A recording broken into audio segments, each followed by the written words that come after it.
This Dear is guests, Ephesus. I see now we almost all here. There's a few more back there. Little kitty. They live here all year around.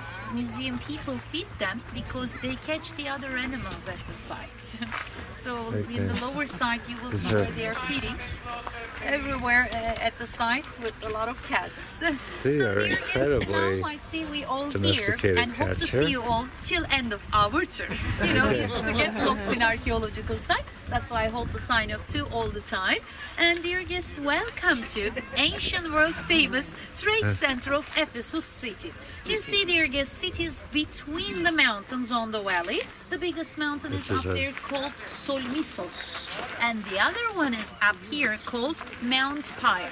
So Ephesus city established between the mountains in 3rd century BC by General Lysimachus. Lysimachus was general in Alexander the Great's army. As you remember, Alexander the Great was founder of Hellenistic Empire. Hellenistic means original name of the Greeks actually. Greek is a Latin. Politicians use the little theater for political events. I was told, Talk is known about as the business, talk agora. about tax, talk about money, like how they use the money the for official- Ephesus and the Ephesians. Sitting official, capacity of the middle theater meeting with place 1,200 seats, as the big opposed one to end the of the private tour in ancient or time with commercial 24,000 seats. agora. When you look at the seating plan, when you look further down, you will see the better view with semicircle shape, which is characteristic of Roman theaters. If it's horseshoe plan, that means Hellenistic or Greek style theaters. The semicircle shaped theater is always Roman style. They covered with the wooden roof, but wood is not very well preserved. It's material like marble. That's why it disappeared. Marbles are local. What we are going I don't to know see what all this the way is, down. this big conduit Turkey is thing. a marble country. And now we're up close, personal. This is the, again, this, I think, if I have this right, this is the public agora. Not a good angle to shoot. And when the Christianity recognized by the Romans in 4th century AD, Zoom in on pagan this. priests took the statue of Diana from her temple. They hid underground of this building. And when the archaeologists came to Ephesus city in 1867, they found her body underground of this building. Imagine their feelings, how people excited, because today how outside of the Ephesus statue of Diana in the local museum nearby here. On the board you will see pictures of her, you will see what she looks like in the middle of her body with a lot of breasts or eggs. Interesting, because before the cities established, Amazons used to ruler of this Asia Minor. Yeah, we'll take these columns here. I'm not sure where we are. I'm going to do this view because I'm not even sure you can see the Aegean from here, but Ephesus used to be on the seacoast, but the Meander River, which flows nearby, silted in, so it's now several miles from the seacoast. This is part of the, I think this is the Temple of Artemis. Artemis is the Greek Diana. This is one of the 7 wonders of the ancient world. Oh, how about that? Traffic was on the, they traveled on the right. Okay, I don't know what that is, but these are ancient marble columns. They're very pretty. Probably this would explain, I'm sure, what statues these are. Hey, Coot.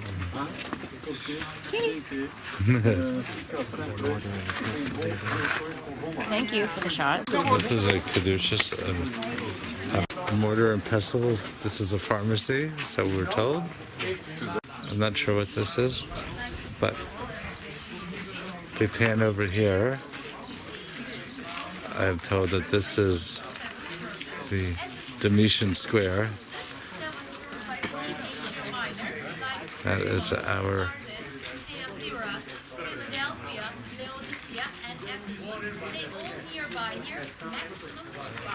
can't really see her. Like Laodicea, states like Smyrna, so Christians sites in this part of the Turkey.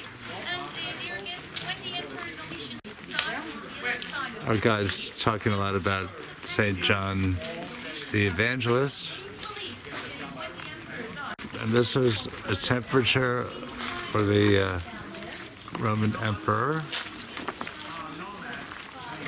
I'm not sure which Roman Emperor.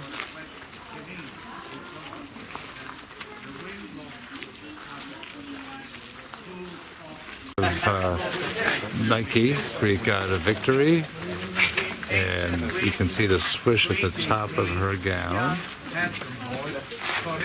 And there you have it. Okay, here, because this is both Latin and Greek script here.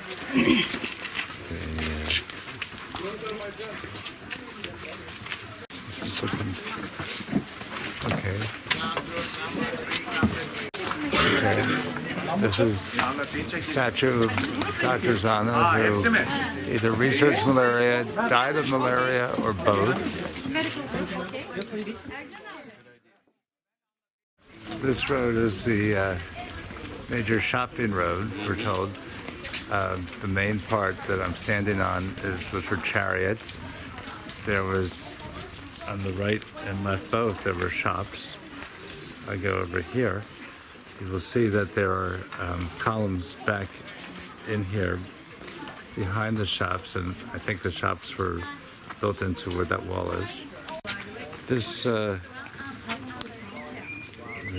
fresco, I don't know what you call it, I were told in Greek is dedicated to the emperors, the Caesars, Nero and Hadrian, I believe.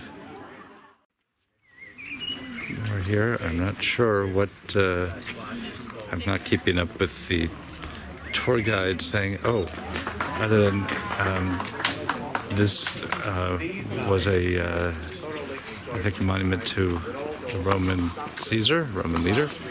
And if I have this right, perhaps this is the right foot. Can't tell. 4-meter high statue.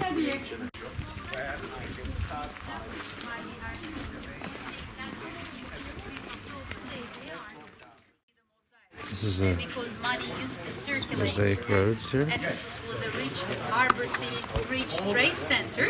And when you look at the first mosaic, you see with the medallion design. People inspired designs of the mosaics for floor decoration. Bird of Paradise, Tree of Life, 1001 Night. You know how popular designs for the decoration today in our homes for the floors. So it was ancient time. When you look at the border of the mosaic, you see with the oval design, which is symbol of fish. Fish is holy animal, many miracles in the Bible. So those mosaics from 3rd AD, from early period of the Christianity. And those are the well-preserved arches. They are well-preserved shops. About the shops, residences. Archaeologists dug up first this part of the city. They found the first residences, and they still keep working in that indoor place where you see covered with the white tent.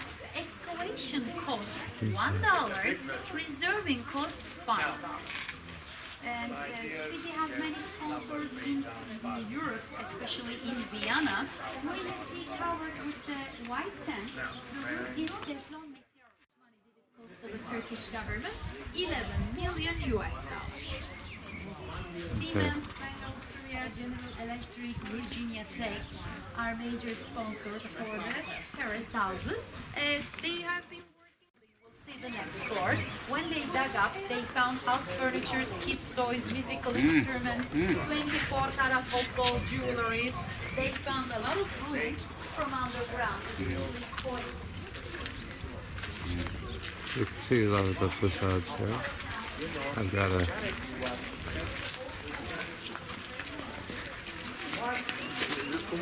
having a hard time seeing these up close, but right there, you can see it. There's a fish pattern in the mosaics. You're going to have a hard time making this out because some of it is. If you take the keystone, Medusa, Oh, For this is protection Medusa. inside against the bad lucks, evils, bad secrets, bad eyes. Nobody wanted eye contact with her. People believe that she turned to a stone with her eyes. Okay. That's why temple But the keystone right up with the here. head of Medusa, right inside with the female warriors. You see the Hellenistic period. Okay, this is going to be very hard. I can't see what I'm shooting. It's all reflection. Hadrian, but there's a keystone. I can't tell you much more about it other than it's the Temple of Hadrian and it's being restored, and that looks like an Ionic.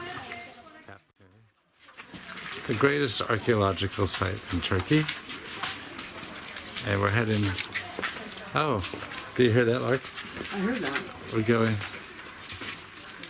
These are. I'm not sure what these little caged areas are.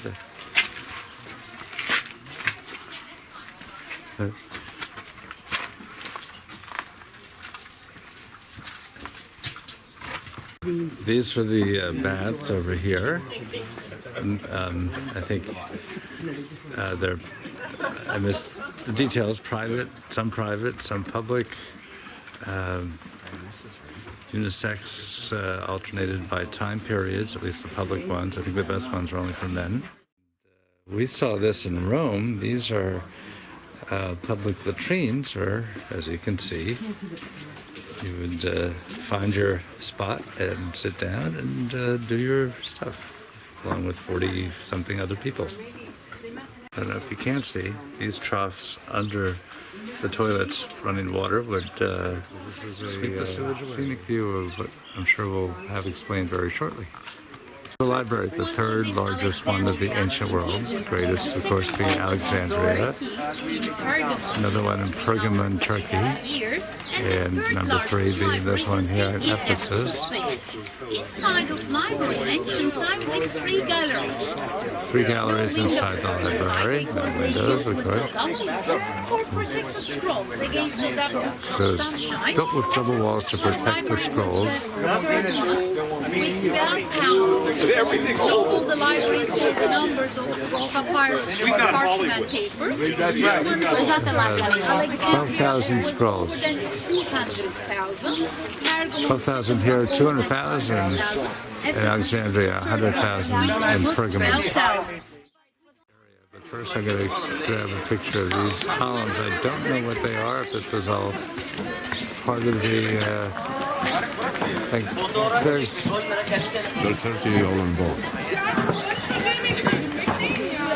I just overheard a guide say that there was a tunnel, a secret tunnel from the library to the brothel. The brothel is directly behind me, which is to say directly across from the library. Here we go. This is the entrance to the library.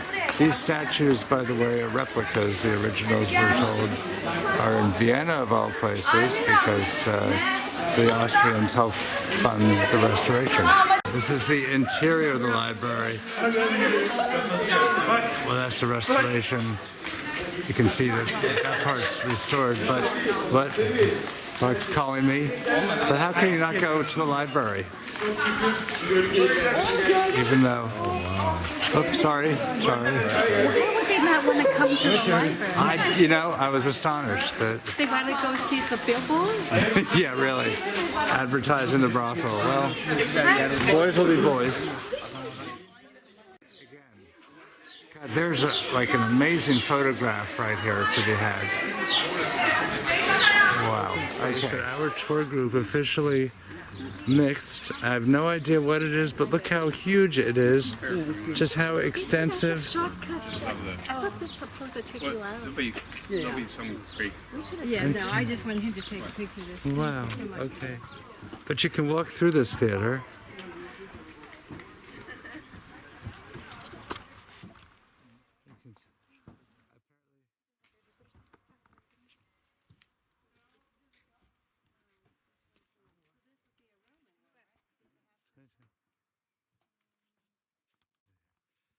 Here's the theater, again, from the inside. We heard 24,000 feet, or 20 seats, but I'm fairly high up. That's Lark making her way carefully over there. And you can see down to the stage, a couple of our cohort.